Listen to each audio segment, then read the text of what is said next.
গোপালগঞ্জে জাতীয় নাগরিক পার্টি এনসিপির পূর্ব ঘোষিত কর্মসূচিতে হামলার ঘটনায় এবার প্রতিক্রিয়া জানিয়েছেন বিএনপির ফরিদপুর বিভাগীয় সাংগঠনিক সম্পাদক শামা ওবায়েদ।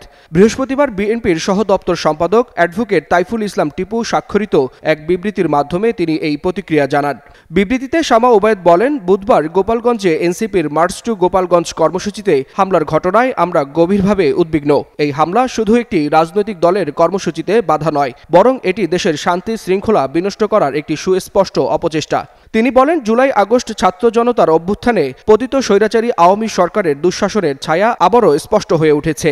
দুষ্কৃতকারীরা বর্তমানে দেশে অস্থিতিশীল পরিস্থিতি সৃষ্টির মাধ্যমে রাজনৈতিক ফায়দা লুটতে চাইছে। বিবৃতিতে শামা ওবায়েদ আরও উল্লেখ করেন, গোপালগঞ্জে এনসিপির শান্তিপূর্ণ কর্মসূচিতে বর্বরোচিত হামলা, ককটেল বিস্ফোরণ, ইউএনও ও আইনশৃঙ্খলা রক্ষাকারী বাহিনীর গাড়িতে অগ্নিসংযোগ এবং পুলিশের উপর হামলা সবকিছুই পরিকল্পিত সন্ত্রাসী তৎপরতার বহিঃপ্রকাশ।